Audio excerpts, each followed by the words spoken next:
Hey, I'm Matt South. This is my workshop on Tamborine Mountain, Australia, Mountain Choppers. Here I focus primarily on building traditional style Harley-Davidson choppers. They range from anything from the 40s right the way through until early 80s, so pre-evolution motor. My favorite style of bike to build for that 70s style, raked out long bike, molded tank into frame, tall sissies, kind of crazy pipes. But I also have that real appreciation for the early club style bike when those guys were first really pioneering custom motorcycles, when they were trying to make them individual to themselves. So for me, really anything from that 50s right the way through until late 70s, even early 80s, some of that tough guy stuff, I really get a lot of inspiration from.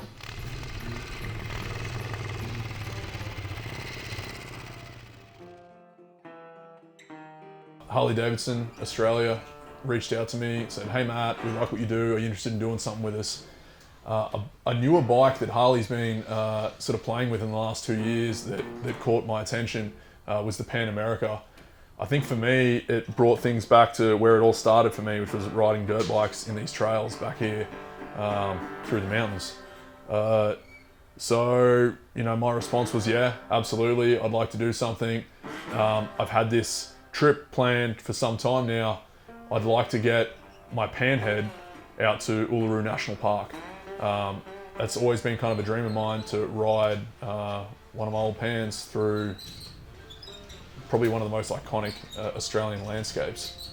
We started here at Tamborine Mountain and we took kind of the more northern, we took the northern route. So we went from Tamborine Mountain up to Mount Isa.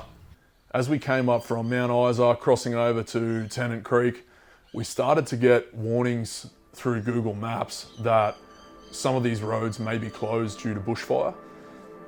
As we got closer, we started to get warnings from locals too that we weren't, that we were potentially going to have an 8-hour detour that was going to send us way north to avoid these bushfires, but just to play it by ear and just be safe, see what happens. As it turns out, yeah, they were pretty bad.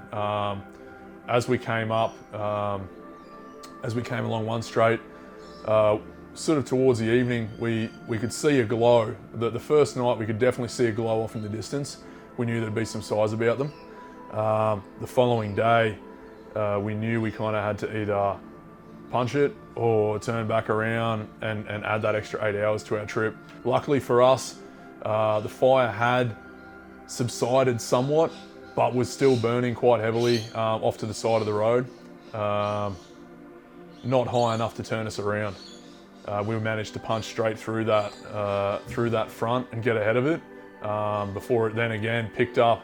Roughly 12 hours later, it picked up so badly that they evacuated a couple of nearby towns. After the fire, we decided we'd earned ourselves a beer, so we headed down towards, straight towards Alice, pulled in there and got to have a bit of fun with the locals. That was a good laugh and a nice way to break up the trip. After that, we jumped on the bikes and started making our way towards the rock.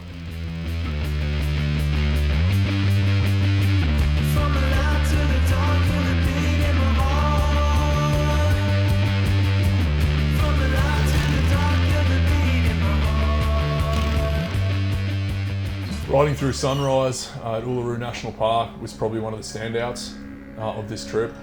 You know, we got really nice weather that morning. It was amazing to get out on that sunrise side of the rock and see the light drop down the face, and then to have that moment on the bikes. I got to share that with Lukey as well. Lukey was on his Ironhead long bike that we threw together here after it was sent over from my buddy John.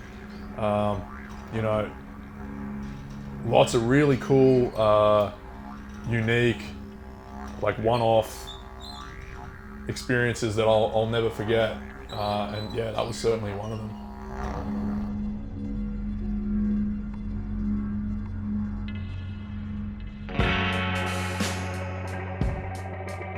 So after I had my fun on the Panhead riding through Uluru, you know, I got to tick that. That was like a personal thing for myself. I got to tick that. You know, we got to get that Pan America out and have some fun.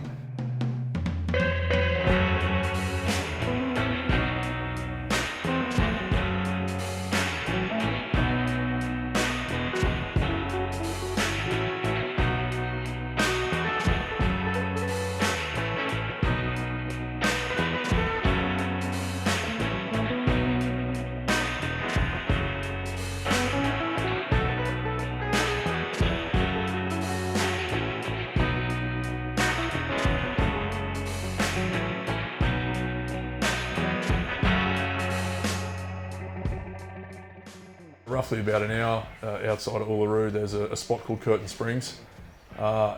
We were fortunate enough there to time it right where the gentleman who owned that, Ash, was there, and we were able to get to talking to him about his property, which was roughly 1 million acres out there, middle of nowhere. It's an incredible property. Ash was generous enough to share with us some sentimental spots that he had out on that property. His father bought that land in 1953, I think it was, and he's been there. He spent pretty much most of his life there.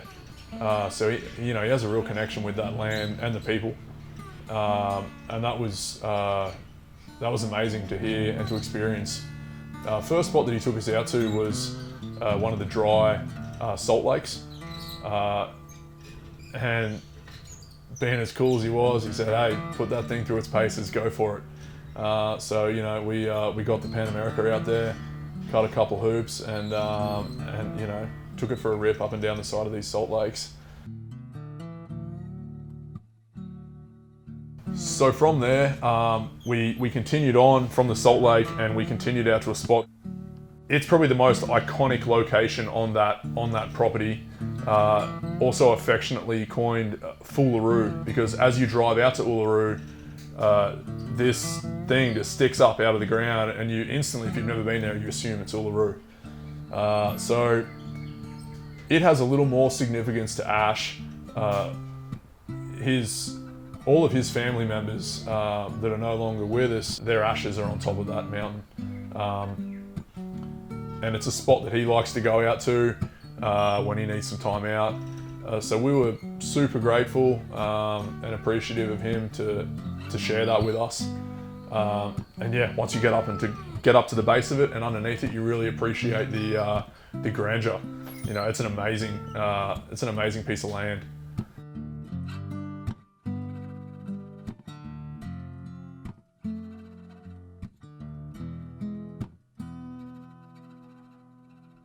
Then we made our way back to the cattle yards. Once we got back there, Ash had opened the gates the night before. There was a bunch of cattle in the yard, and he decided, time to let him out. So we put the Pan America to good use and gave him a hand.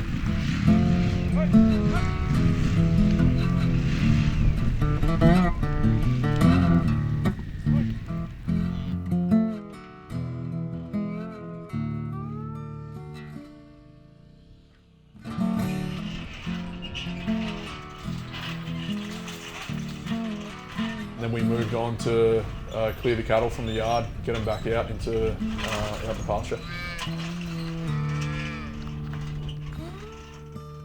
So the next iconic spot that we wanted to hit on this trip was the Breakaways. It's probably better known for its landscape that was utilised during the first Mad Max film.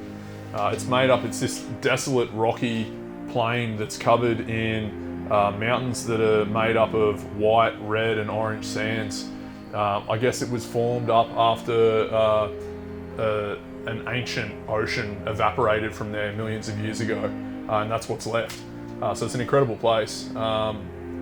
Super lucky. We got to we got the place to ourselves, and we rode from one end of that national park or that conservation area right the way through to the other. After the breakaways, we kept punching our way south with the intention of trying to get onto one of the great salt lakes. I've done that over in Bonneville in the US, but a bucket list spot for me has always been to get a bike out onto an Australian salt flat. We didn't even know if that was going to be possible. We didn't know if they were wet, dry, if you're allowed to, if you weren't. We essentially just headed in that direction with the hope that maybe it'll happen, maybe it won't. Fortunate for us, the first lake that we saw, we went straight for the border, and we were good to go. We did a walk out onto the lake. It was dry for the most part, some wet patches, but enough so that we could pick a line that was going to be as safe as you could be without it being graded, and maybe have some fun.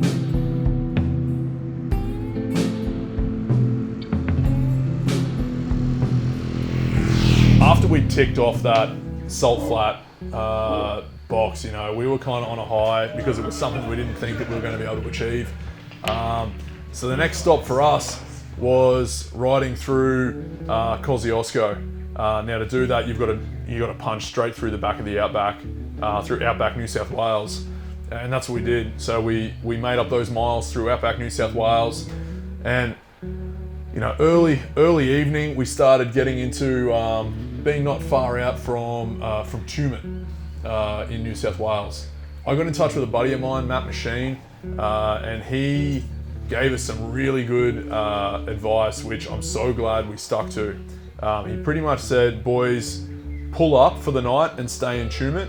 Our intention was to punch through over Kyandra, go straight to Kuma, and be there, 10 or 11 o'clock at night. His advice to us was, if you can, pull up stumps at Tumut, stay there the night, and you're going to have the best riding you've ever experienced the next day. And he was absolutely right. For that next day, I had the Panhead out. It happened to fall on my birthday. So that was a nice little present to myself, I guess. Pulled my Panhead out, and we left early, and we made our way up into the snowy mountains. And yeah, Matt was not lying. That road from Tumut over Kyandra into Kuma is incredible. So from Tumut, it's a pretty decent climb to get up into the snowies. The Panhead handled it great. We kept kind of pushing through, and then the whole time we had this hope that maybe we would see some wild brumbies, but again, they're wild animals, so no guarantee that we were going to see anything. And then I had this amazing moment. I was a ways ahead of the boys, just in a little groove, just in my own zone on the bike, coming around this bend. And as I came around the bend, there was maybe a car that was like 100, 200 meters ahead of me, and maybe 20 meters off the side of the road were 4 wild brumbies just standing off the side of the road. Now, as I came around this bend, I think a combination of the car being up there, as well as the bike, the exhaust from the bike kind of clapping, loaded up, coming around the corner, it spooked these brumbies, and I got the full David Mann experience where the Panhead came right up on these 4 brumbies, and I got to look across to the right of me, and I had 4 brumbies running with me for maybe 100, 150 meters. And it was really, it was surreal. It was a really this is the first trip that I'd done without Tim. The first big trip that I'd done without Tim, or since Timo's passing. And there's been a couple of times throughout the trip where, naturally, you're thinking of him, and other times on trips. And yeah, God, coming up around that bend, and then those Brumbies started running with me.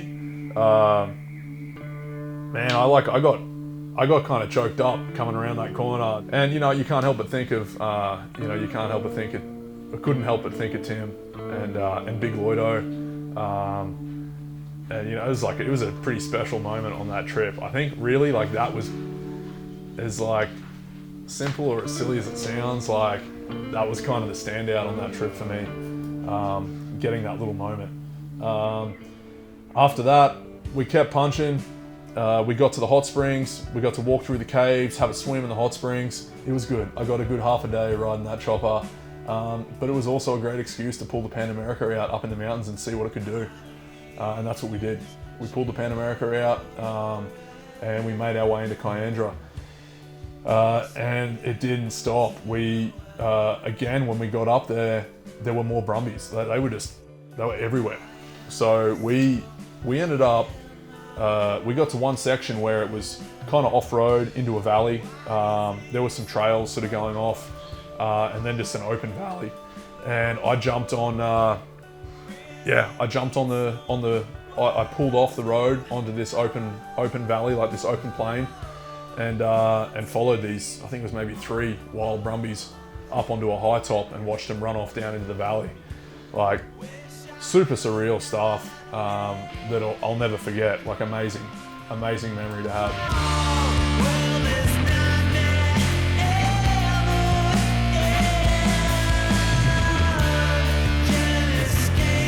Before we decided to head off on this trip, I knew that it was going to be, we had to have a good crew of guys to do this. You know, first being my buddy Nick, who's an amazing videographer and photographer.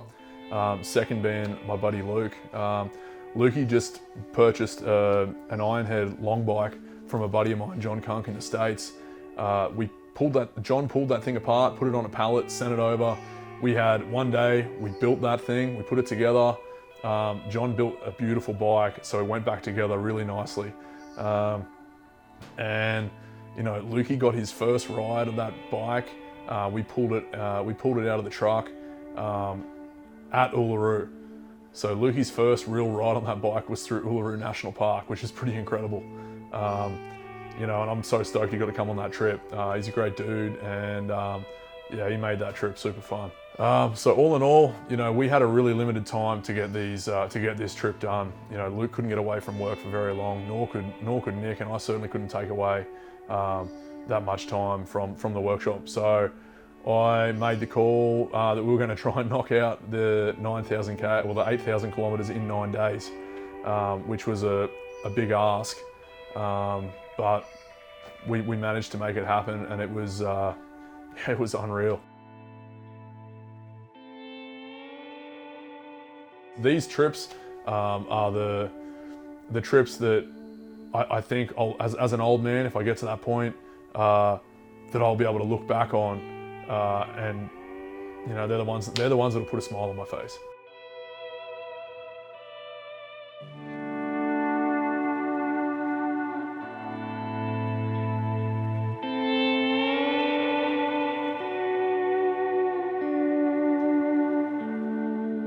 Lastly, thank you Harley Australia for backing us on this one. We had such a good trip, made so many good memories, had such a good time, and we can't wait for the next one.